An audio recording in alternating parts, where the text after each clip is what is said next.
Hi everyone! I've just created this recording for chapter 11.3, which is on linked genes and crossing over.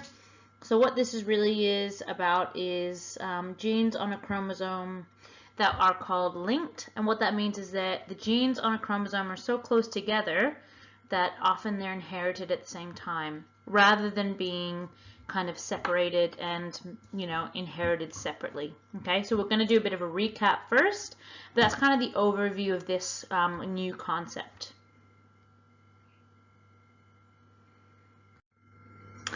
Okay, so let's do a really kind of big recap. So if we think of, DNA, for the most part of the cell cycle, DNA is like a really long strand, okay? Often we can't even see it, okay? A section of, the DNA, so a short fragment, if I was to color in that with red, a short fragment of that DNA codes for a particular trait or characteristic, and we call that a gene. Okay, now if we think of the cell cycle of mitosis, that DNA coils up really tightly, okay, into a chromosome. Now, after it gets replicated, we look at that chromosome as being, double-stranded, okay? It's a bit of a drawing there. So that is the coiled up DNA as a chromosome, where how it would appear during something like mitosis, okay? Now we can look at a specific segment, that gene, we can see would be there. Okay, so let's say that's the same gene. So the same gene as in, the diagram above, but now we can see it on a chromosome. Now we remember that humans have 23 pairs of chromosomes. We say that there are 22 pairs of autosomes and 1 pair of sex chromosomes. Now the autosomes will be homologous pairs, okay, meaning they have genes in the same location in each other.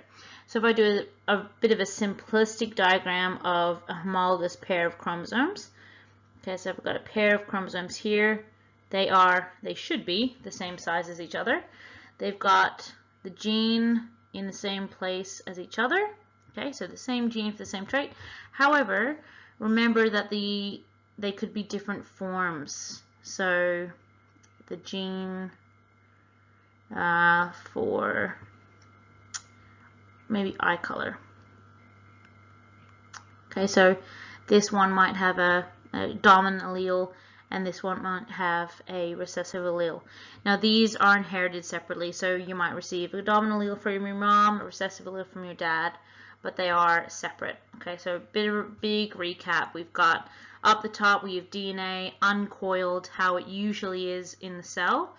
Then we have, during cell division, such as mitosis, the division of the nucleus, it gets coiled up into a chromosome. That red section is just that specific gene. If we think of a homologous pair of chromosomes, maybe this is the first pair, so we call this chromosome 1. They have the gene in the same location because they're homologous. However, they might have different alleles for that particular gene, different versions of that gene for that particular trait. Okay? So a bit of revision of the basics. So we have a gene is an inherited instruction made of DNA, and genes control various structures and functions. So in the diagram on the right, I've got a homologous pair of chromosomes. So again, let's say this is pair 1. So I've got 22 pairs of autosomes. Let's say this is my first pair of autosomes. Okay, so they're homologous because they have the gene for flower color in the same place as each other. However, each chromosome has a different allele. Remembering that one of these chromosomes, one of this pair, would have been inherited from the female, and one would have been inherited from the male. So remember, even flowers, they reproduce by sexual reproduction. So there is, a male and female gamete for flowers. Now, allele is an alternative form of a gene. So they are different versions of that gene for that trait.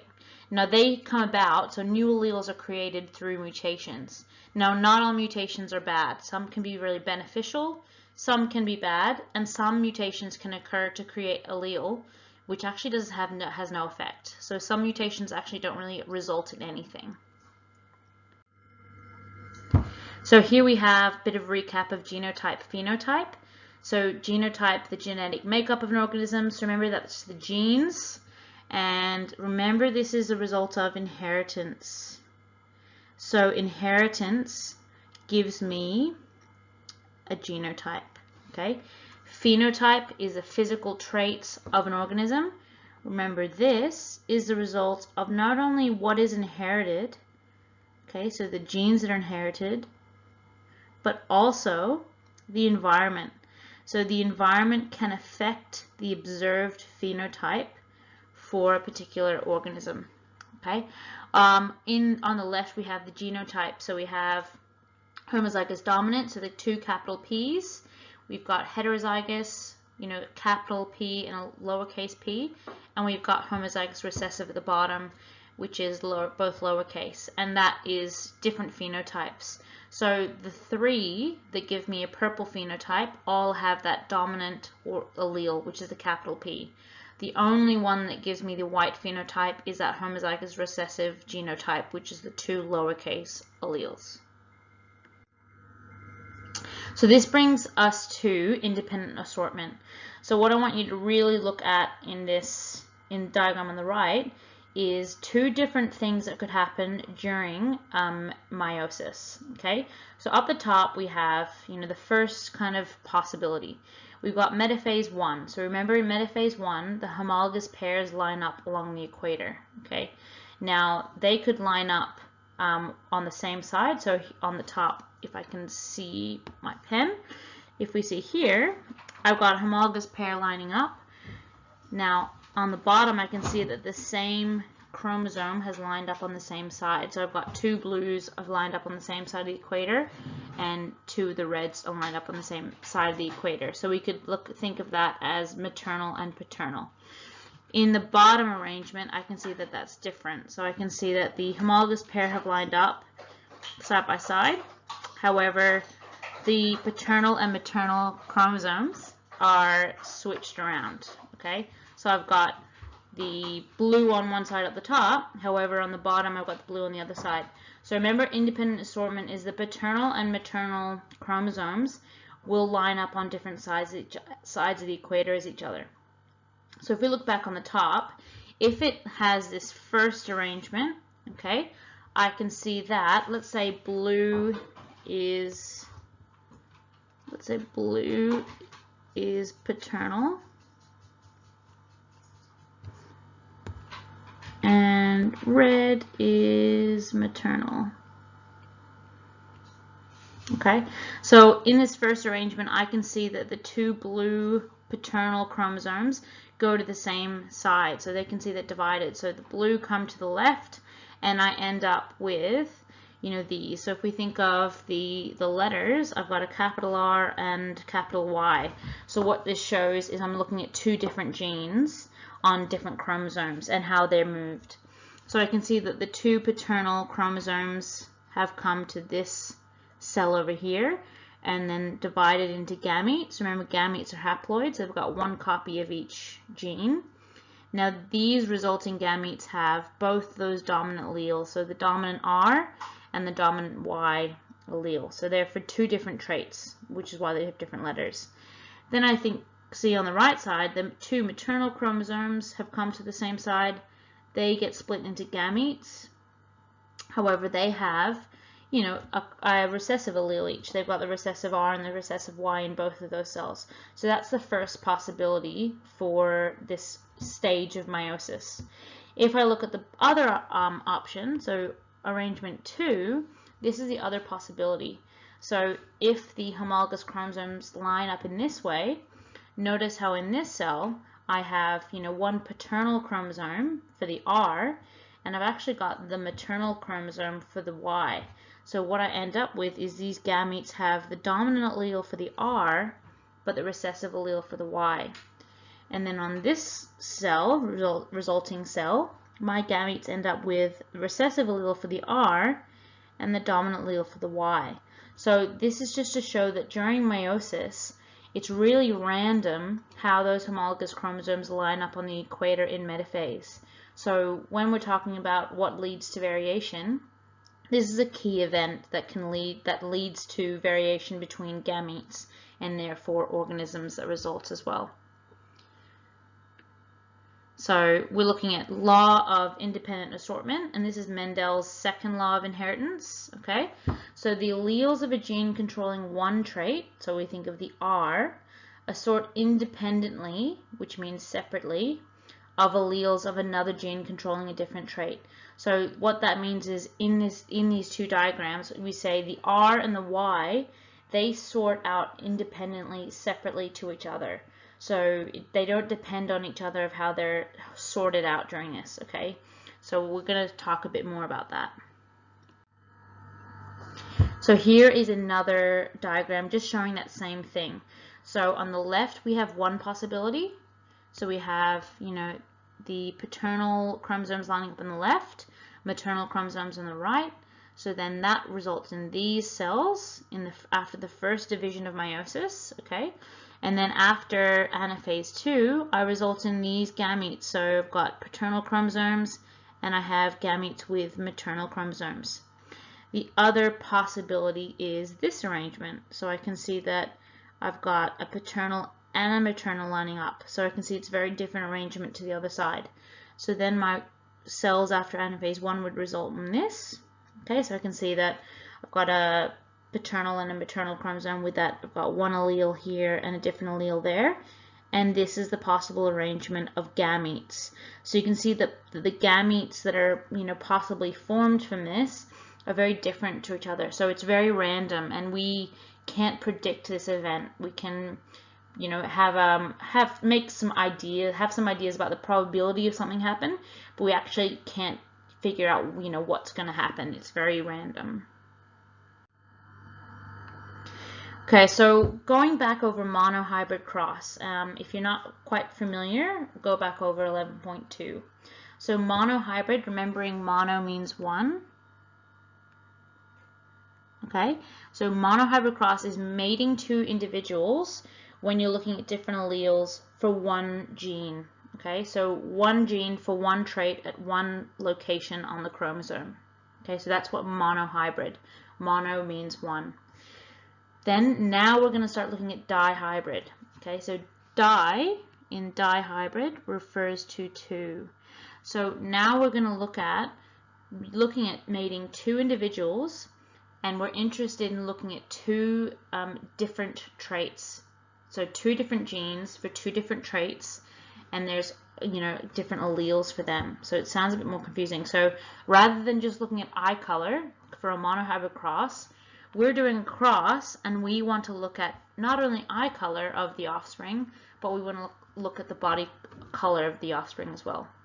So if we look at the diagrams on the right, I've got a Punnett square for a monohybrid cross on the left, and then I have a Punnett square for a dihybrid cross on the right. So you can see there's a lot more possibilities because I'm looking at two traits at the same time. So the one on the right here with the dihybrid cross, this is looking at Mendel, and he's looking at, you know, in terms of peas, he was looking at seed color or pea color and pea shape. So yellow or green and round or wrinkled. So he was looking at two traits at the same time, and that's what we're going into next. So what is independent assortment? So I've gone over a little bit. So it's second law of inheritance by Mendel. Okay, Mendel, there's a pretty good video, I think, on OneNote somewhere. Otherwise, go to YouTube about Mendel's experiments. So it states that the alleles of a gene controlling one trait are sorted separately to alleles of another gene controlling a different trait. So what that means is, you know, my eye color and let's say the gene that controls, you know, whether I can roll my tongue, they are sorted separately to each other. So they're not inherited together at the same time. So what we're looking at is dihybrid crosses. So dihybrid, two genes for two different traits. So dihybrid cross is a cross when you're looking at two genes at the same time that look at two different traits. So we're looking at Drosophila flies. Now it's a very common experiment to be done. Still at university they do experiments using Drosophila flies where they mate these flies with different traits.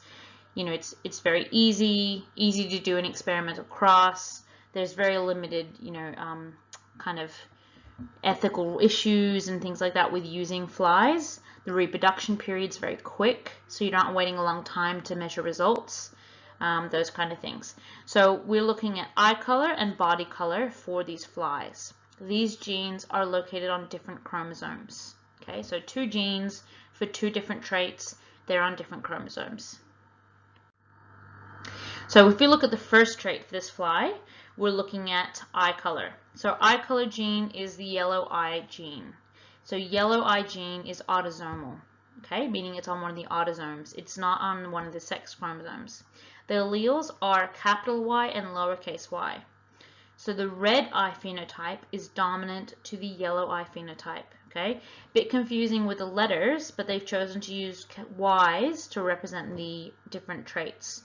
So if they have homozygous dominant or heterozygous with that capital Y, that means that that fly is going to have red eyes.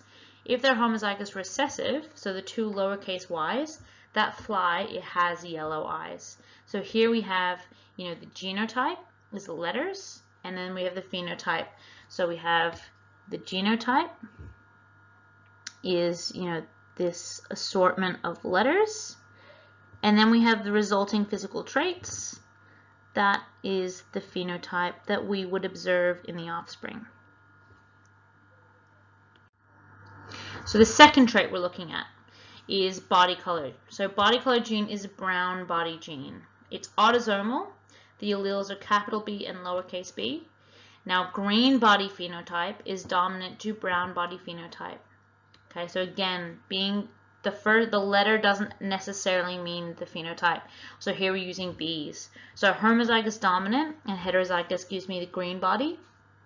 Homozygous recessive gives me the brown body. Okay, so green is dominant to brown.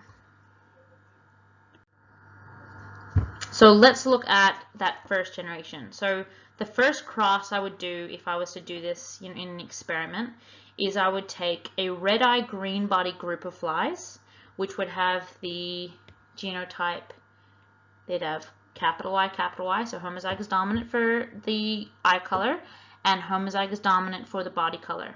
And I would cross them with true breeding yellow-brown body. So homozygous recessive for eye color, homozygous recessive for body color. So I'm crossing those 2.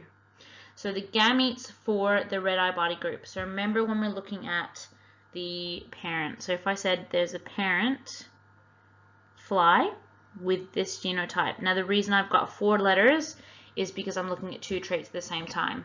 So remember, if we're looking at meiosis, I have a diploid cell, okay, 2 copies of each afterwards. Now I'm going to produce gametes from that. Remember, they are all haploid. So because there's only one combination for these gametes, they're all going to have a dominant allele for each. So these are the possible gametes for that red eye green body group. Now if I'm looking at the other group, it's going to be the opposite. So if I look at my yellow eye brown body group, all the gametes produced are going to have the recessive alleles. Okay, please apologize for my dog drinking water in the background.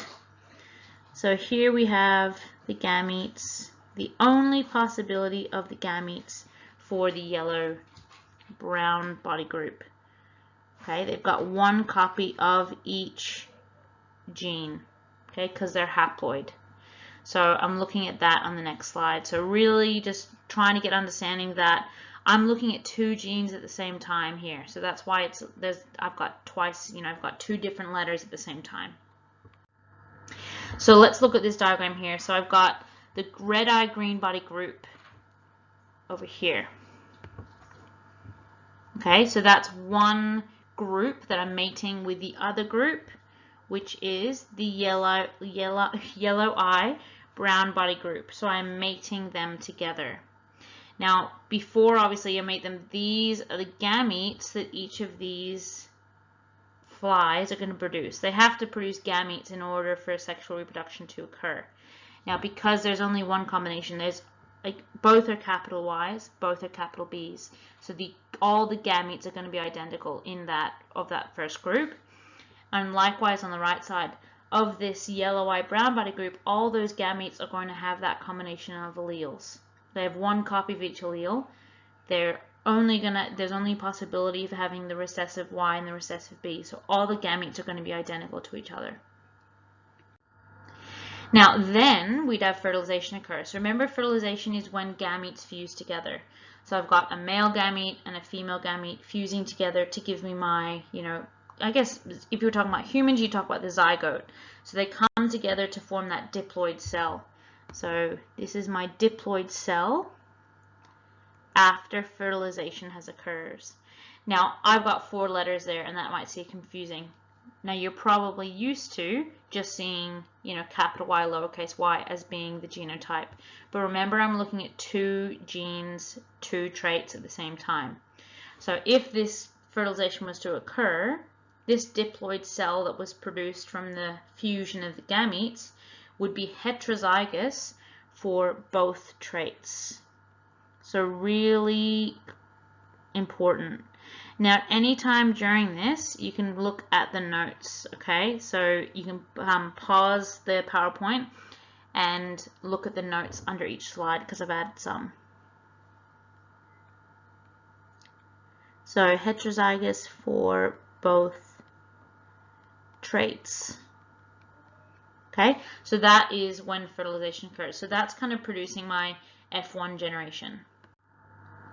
So I've got my F1 generation, and these are the 2 possibilities. So this is, the resulting. Now I'm crossbreeding here. It's okay to crossbreed flies.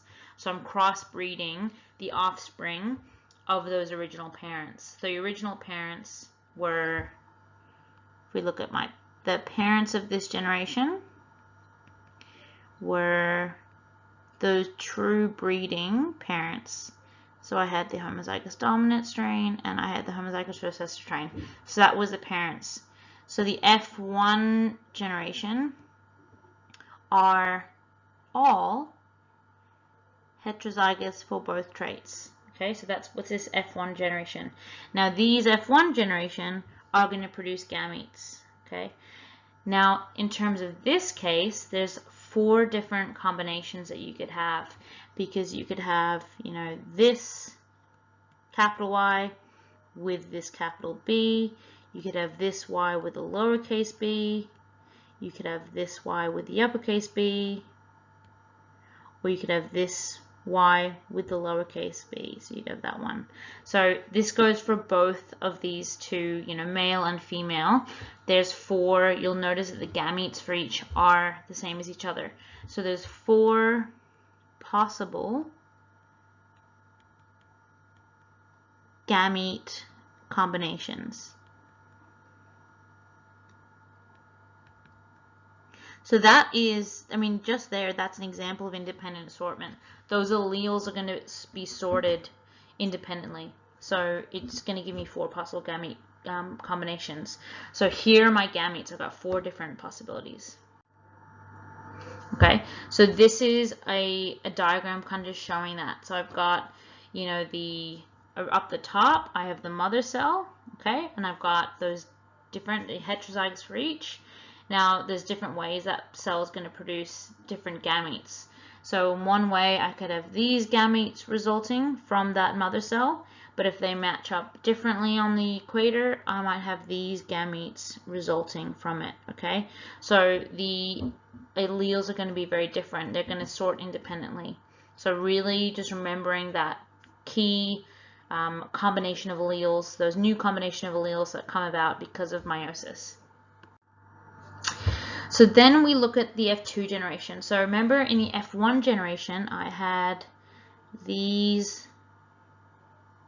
resulting offspring, okay? and they produce gametes, and my gametes that they had are possibly these ones. Okay, so these are the possible gametes it would produce. Now, if I crossbreed those individuals again, and I'm looking at those 4 possible gametes, I'm looking at what are the possible outcomes if I was to crossbreed them again. So think about how, if you remember that Punnett square from a monohybrid cross, how many possible outcomes I'm going to have for a dihybrid cross? How many boxes in my Punnett square do you think I'll have? So here we see what it is, okay? So you'll see that there are 16 different possible combinations, okay? So what I've done is, I've had, going back from the beginning, I've had two groups of flies, okay? One with red eye green bodies and one with yellow eye brown bodies. I've crossed them to produce my F1 generation, and they've all been heterozygous for those traits, for those 2 genes, okay? The F1 offspring have produced gametes. Each of these sides show, you know, we've got, if we say this is the male, these are the possible male gametes. These are the possible female gametes, okay? So those flies have produced gametes. Now I'm looking at the possibilities if those gametes were to come together. So I don't know which gametes are going to come together. I don't know which, you know, female gamete is going to fuse with which male gamete, but I can form some predictions of what I expect to see of the offspring, okay? So you can see that in here I've got, you know, the dominant allele for Y and the dominant allele for B. So what I'm doing is, it's like a normal Punnett square, but I'm bringing in 2 genes together. And that's why I have 4 letters in each, okay? So what I want you to look at here is, okay, which ones are going to have the red eyes? So remember that the capital Y is red, okay? Which ones are going to have a green body? Remember, the capital B is a green body. So I'm looking at the possible different combinations, and I'm going to look at the different ratios that I have in this Punnett square. Okay, so here's the same Punnett square, but here I've color-coded it based on the phenotype that each of the offspring expected to have. So I've got colored in red, all the colored in red of the offspring that will have the red eyes and the green body. Okay, so count them up, I should have 9. Where I've colored it in yellow, these are going to have those red eyes, but they have a brown body. And the reason that is because while they have that dominant Y allele for the red eyes, they all are homozygous recessive for body color. So they're going to have the brown body. Okay, where I've colored in green, they're going to have the yellow eyes. So we can see here, they're all homozygous recessive for eye color. However, they all have the dominant allele for body color. So they're going to have the green body. So they can have yellow eyes and green body. So I've got 3 of those. Then I have only one, which is homozygous recessive for both genes. So I've got here yellow eyes, brown body. Okay, so looking at that, what ratio do I have for phenotypes? Okay, so here's another representation, and what you'll see, it's a 9:3 to 3 to 1 ratio. So when you cross those F1 individuals in a dihybrid cross, so for 2 different traits, different genes on different chromosomes, that next generation should show about a 9:3 to 3 to 1 ratio. Now, obviously in large populations, it's going to roughly be that. If you're doing smaller populations, you're not going to see that exact ratio. But you should see a large majority are red eye, green body, and you should see a minority are the yellow eye, brown body. So really key that you remember that ratio. If you're thinking back to monohybrid cross, when you're looking at, you know, if you cross 2 heterozygotes, you're hopefully remembering that there's usually a 3-to-1 ratio for phenotype. Okay, so that's, in monohybrid. So when we're looking at dihybrid, this is the new ratio you need to be familiar with. Okay, where I'm looking at this diagram and I can see, the fraction here, a quarter, that just means there's a quarter chance that they're going to be this. There's a quarter chance they're going to be this. There's a quarter chance. So there's an equal chance for each of those possible gametes.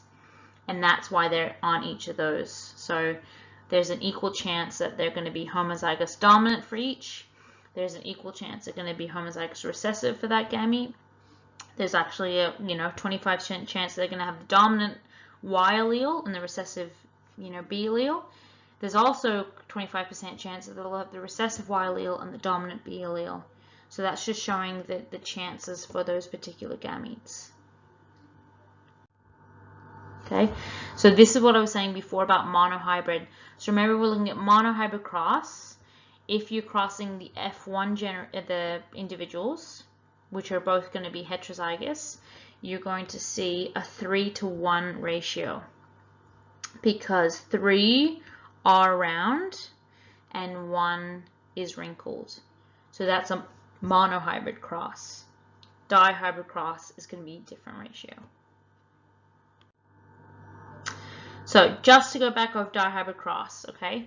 So dihybrid cross, this is what we call unlinked, all right? So what that means is they sort independently to each other. They're not linked together. Dihybrid cross, alleles of 2 different genes are involved, okay? So let's look at this example. So in this example, I've got parent 1, parent 2. You can see that they've got the same phenotype as each other, okay? So in this case, they're heterozygous for both traits because we're looking at the F1 generation. Okay, so I'm looking at those ones. Now, in terms of my phenotypes, capital Y is purple skin and lowercase y is blue skin. Okay, and if we're looking at hair, capital P is blue hair, lowercase p is green hair. Okay, so we're just doing a bit of a different example. So let's look at what happens if we cross those 2 parents. So the first step you do when you do a dihybrid cross is you determine the gametes from each parent. So if parent 1, remember that the gametes are only going to have 1 copy of each allele. So they're going to have either a dominant, capital Y or lowercase y, and they're going to have a capital P or lowercase p. 1 copy of each gene, okay, because they're haploid. So we're looking at parent 1, the possible gametes are going to be these 4. Now parent 2 has the same genotype, so it's going to have the same 4 possible gametes. Okay. So next we create a Punnett square. Now remember, now we're looking at dihybrid crosses. It's going to be 4 by 4 on that Punnett square, which gives me 16 possibilities inside.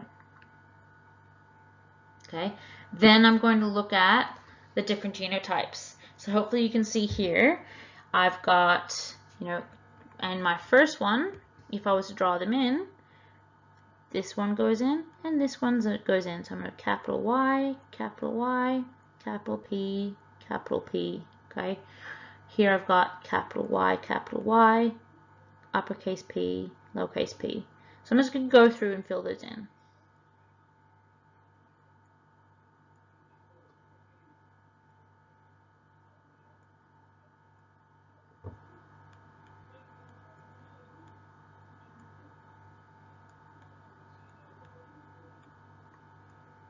Now, as I'm going through this, I recommend that you copy this Punnett square into your notes.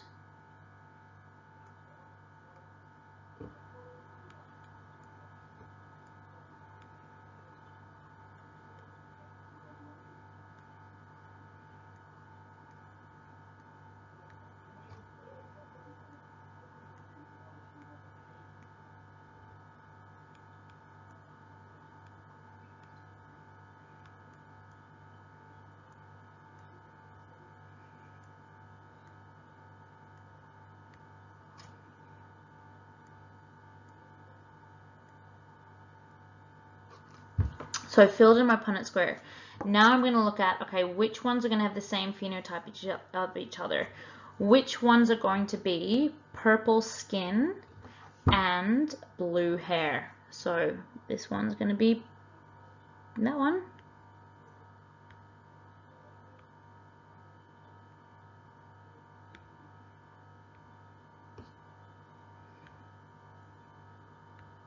Okay, so notice all these ones that I've circled have a capital Y and at least one capital P. So those are the dominant alleles. So they're going to have the two dominant phenotypes, which is purple skin, blue hair.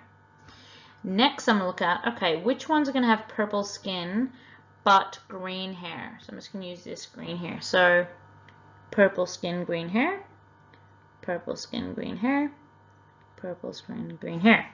So I've got 3 of those. Next, I'm going to look at, okay, which ones are going to have blue skin and blue hair?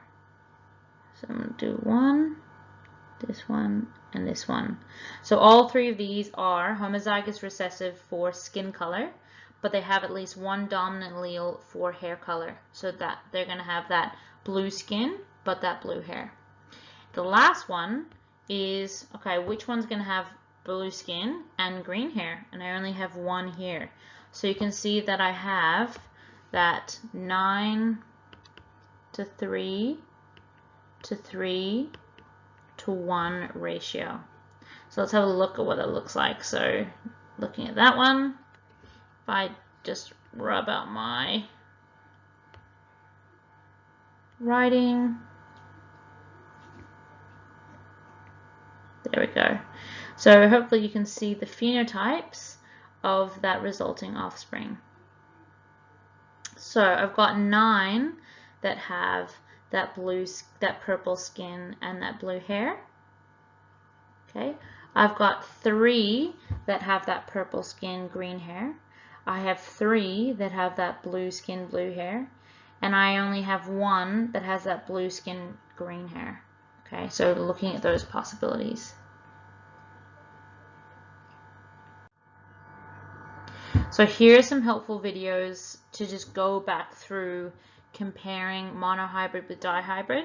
If you want to skip through the monohybrid part, you can just skip ahead to 6 minutes 45. I do recommend just going back over, you know, Punnett squares, monohybrid crosses, that kind of thing, just for a bit of a recap as well. So just to summarize with dihybrid cross summary. So a phenotypic ratio of about 9 to 3 to 3 to 1 will be observed in the F2 generation of a dihybrid heterozygous cross if the following conditions apply. So the 2 genes control 2 different traits. There are 2 alleles for each of those genes. 1 phenotype is dominant for each trait. Both genes are on autosomes, and the 2 genes assort independently to each other. So we call them unlinked. So I'm just going to write really key, means they're unlinked, so they're not inherited together. So there are a couple exceptions, okay? So the couple exceptions are in the relation to linkage. So that's the next thing we're going into. So linkage is when 2 or more genes are located on a single chromosome and are inherited together, okay?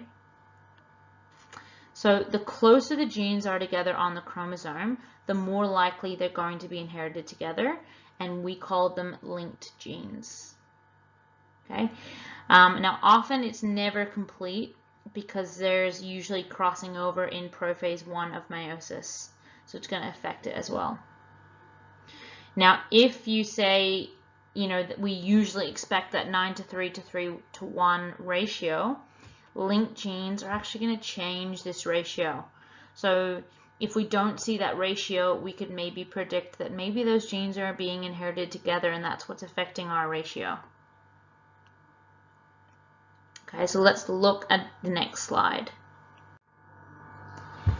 So here I have example of 2 chromosomes. Okay, so linked genes are when genes who have loci or locations are located on the same chromosome. So let's look at unlinked genes. So an example of unlinked genes here are gene 1 and gene 2 because they are located on different chromosomes. So we say, you know, they're going to be sorted independently of each other. When I look at linked genes, they're a set of genes at different locations on the same chromosome, and they're going to be inherited together because they're close together. So if I look at these 3 genes, we can see that they're located on the same chromosome. So it's very likely that they're going to be inherited together, because if we think of, you know, metaphase and anaphase, if that chromosome gets separated from its homologous chromosome, those genes are going to move together to the opposite pole of the cell and into the developing, you know, resulting cell. Okay, so we're going to look at an example of gene linkage using maize seed shape and color. So this is autosomal. We're looking at 2 different traits, so 2 different genes. So the first gene is seed color. Now, if the, you know, if there is the genotypes of homozygous dominant or heterozygous with that dominant O allele, okay, capital O, that means that the phenotype will be orange, okay? So the dominant phenotype is orange. Now, if the genotype is homozygous recessive, both lowercase o's, the phenotype will be white. The second gene is for seed shape. So if it has the genotypes homozygous dominant or heterozygous with a capital R, the phenotype will be round. So round is the dominant phenotype. If the genotype is homozygous recessive, so with that lowercase r, then the phenotype will be flat. So flat is a recessive phenotype. So let's say we're doing a dihybrid cross. So remembering dihybrid, I've got 2 genes for 2 traits. So I'm starting with 2 true breeding parents. Remember, true breeding is they are homozygous dominant for both traits. So my first parent is homozygous dominant for both. My other parent is homozygous recessive for both. So this means these both are true breeding. My F1 generation are going to be homozygous for both genes. Okay, so they're going to have 1 copy of the dominant allele, 1 copy of the recessive allele for each gene. So you're going to have that genotype. Now, if these 2 genes show independent assortment, if I was to cross, you know, these again, so if I was going to crossbreed these again with each other for plants, okay, then I would expect to see that 9:3 to 3:1 ratio in that next generation. Okay, so that's what I expect to see if it was as expected. Okay, so this is what I would expect to see if the genes are unlinked. So that means they are not inherited together. So I would expect to see 9 orange and round. So I've got these ones, this one, and this one would be orange and round. Okay, I would expect to see 3 orange and flat. I would expect to see 3 white and round. And I expect to see 1 white and flat. That's what I would expect if those genes were not linked or were not inherited together. Okay, now once this cross was actually carried out, it was very unusual because only orange and round seeds and white flat seeds were produced. So with a 3:1 ratio. So it doesn't show that law of independent assortment as Mendel expected, okay, because this is 2 genes. So what's a possible explanation for this is that the 2 genes are actually located on the same chromosome and are inherited together. Okay, so this is known as linked genes. So this is a really important discovery for genetics, to find out that certain genes are located on the same chromosome as others, so there's an increased chance that you're going to get one if you inherit the other. It's a really important discovery. Okay, so this is what was expected. So this was what resulted. So these 2 alleles were inherited together while these 2 alleles were inherited together. So it's showing that 3:1 ratio. So it's showing that there's a linkage between those particular genes. Okay, so here we're looking at recombination. So we've looked a little bit about on chiasmata. Okay, now crossing over is a normal event, so it results in genetic exchange between non-sister chromatids, and remembering this occurs during prophase 1 of meiosis. So this slide shows two genes, so genes A and B. So the pairs of alleles are, capital A lowercase a and capital B lowercase b. So the A and B loci, so the location of those genes, we can see are on the same chromosome as each other. So you can see that A and B are on the same chromosome as each other. So if there is a cross between, capital A, and capital B, and the other parents, all the offspring will be those heterozygous individuals, okay? So we can look at that first diagram on the left. We can see that, if we have this cross with this cross, if they cross together, you can see that we've got some crossing over occurring here, but it doesn't actually affect the, doesn't affect these alleles. They don't get switched over. They're still in the same position. So these are the possible outcomes if this was to occur. So this is really important, is where that crossing over is happening. If I look at the right side, this crossing over is very different, okay? So this is crossing over occurring between the two gene locations, which really affects my allele combinations in my gametes. So if these are swapped over, look how this is different from one side to the other. So, here I've got the capital A on each and a capital B on each. But notice this is a different combination compared, because that crossing over has occurred. And noticeably, here I've got a different allele combination compared to the other possibility. So my gametes are going to be very unique. Notice I've got two really unique gametes here that are different to the other outcome. So this is about crossing over. Remembering crossing over occurs in prophase 1, where the chromosomes, cross over and they exchange segments of their DNA, which actually creates some new combinations of alleles, which also contributes to genetic variation between offspring. Okay, so this just goes to show there's a really high probability of at least one crossing over event happening. So there's at least one chiasma. So remember, if you remember chiasma or chiasmata is where those two, so I've got a chromosome and I've got another chromosome. Okay, now during prophase 1, there's going to be this crossing over event where, one of their sister chromatids crosses over, okay, and there's actually a genetic exchange. So there's an exchange of DNA, and that creates these new allele combinations. So a bit of a tricky concept, a very new concept, but really important one. Okay, so let's look at that first outcome in more detail. Okay, so here I've got, in this possibility, crossing over doesn't occur between the loci. So what I mean by between the loci, it's not happening between these 2 points. Okay, so it's not affecting those alleles. It's happening up the top, so it's actually not going to affect the alleles for these 2 genes in particular. So only the gametes with those combinations are produced. I've got 2 gametes with dominant alleles, and I've got 2 gametes with the recessive alleles.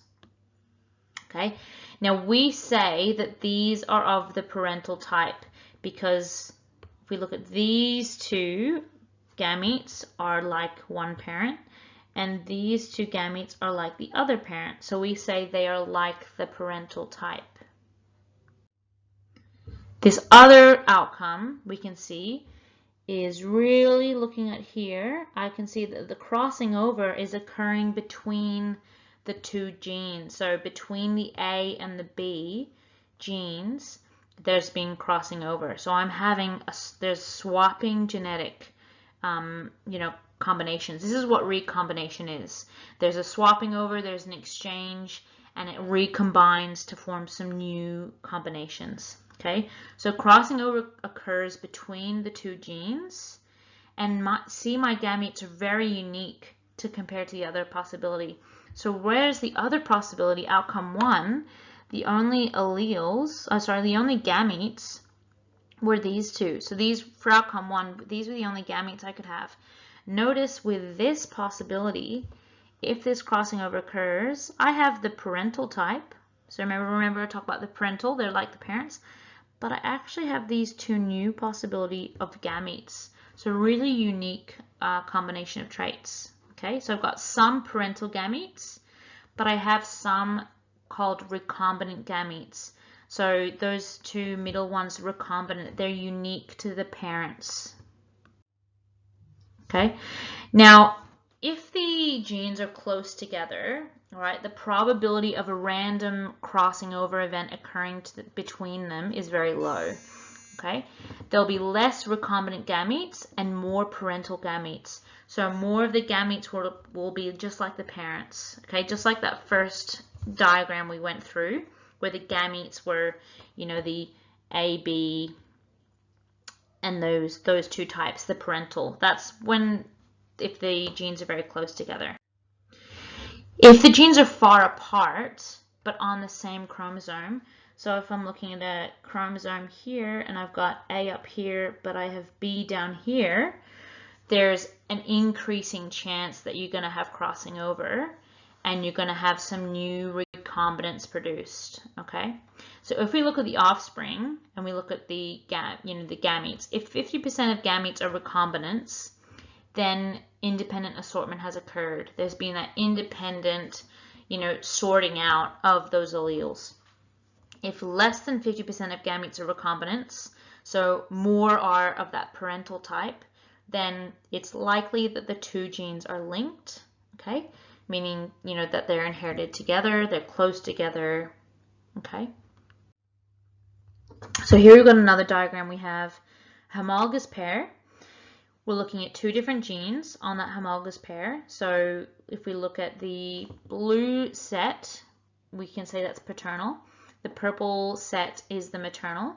So I've got, homologous pair. We've got an A gene and we've got a B gene.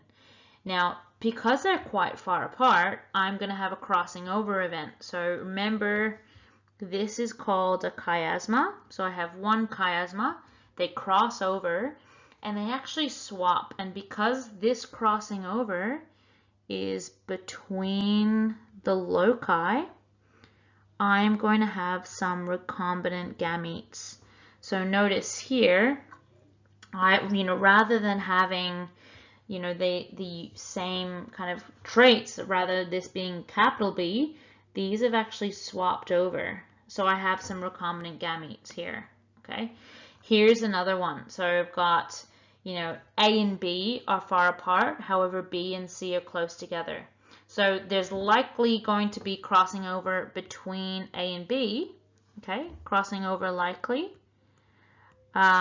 However, B and C are really close together, so it's very unlikely that there's going to be crossing over between them.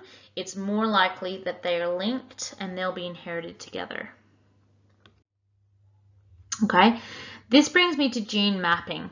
So what scientists can do is they can measure the percentage of recombinant gametes from that F1 generation, okay, when those genes are linked, and they can actually work out from this percentage how far apart those two genes are. Okay, really cool application of science. Okay, the further apart the two genes are on the chromosome, the more frequently the crossing over will occur. And so you'll see a higher percentage of that recombination. So the higher percentage, percent of recombination, the more likely those genes are further apart. And you can use that information to find out how far apart those genes are. Okay, so if you were to do this again and again, so scientists do this for different pairs of genes, and they can actually find the position of a specific gene by doing this process again and again. This is what gene mapping is. So mapping the location of a particular gene on a chromosome. Okay, so implications. So what does this mean for us and for science? Okay, so what this means is very different traits can be inherited together. Okay, we can make genetic markers. So genetic marker is a DNA with a known location on a chromosome. Now, if we are interested in a gene that is linked to a genetic marker, we can use that to find out if someone carries a particular mutation. Okay, we can identify a particular gene on, a particular chromosome. We can use that information to determine the likelihood that a child will have a particular disorder. Okay, we can determine, does that child carry that particular mutation? Therefore, if they are carrying that mutation, what is the likelihood that that child is going to develop that disorder, later in life? Or maybe this is done, early pregnancy. Is that, baby going to have a disorder? Is there a high likelihood? So this is really important in terms of even like pregnancy planning, really important things to look at. Now, a marker locus closely linked with a gene that causes the disorder can be really useful because you can determine the genotype of a parent who has a disorder. So if you can work out the genotype of a parent with a disorder, remember we're using those Punnett squares, we can figure out what's the chance of the child having the disorder. If we can work out the genotypes of both parents, we can work out actually, is there a chance the child's going to develop it? Even if it's 25% chance, that's a very high chance of a child developing a disorder, particularly if it's a life-changing disorder. Now, if the child has the same marker as a parent with a disease, then the child is also likely to have the disorder. So even something like, breast cancer gene, so the BRCA1 gene, if the mom has the BRCA1 gene, it's likely that the child has the BRCA1 gene. There's actually a 50%, increased chance of having that if the parent has that particular gene. Okay, here are some helpful videos on genetic recombination and gene mapping. Really want you to take some time going through this. Maybe spend some time focusing on, those unlinked genes. So when we're looking at dihybrid crosses, when the genes are unlinked, having a break, coming back to it another day, and then looking at linked genes because they're very unique concepts, and they should not be rushed. I really recommend asking questions, okay? I'll be putting up the review questions later on because I want you to really focus on, reading the content, watching the videos, going on Enrollo, looking at on the Enrollo videos for it before you attempt the review questions. So I'll put them up later tomorrow, okay? Please contact me if you have any questions. All right, thanks guys.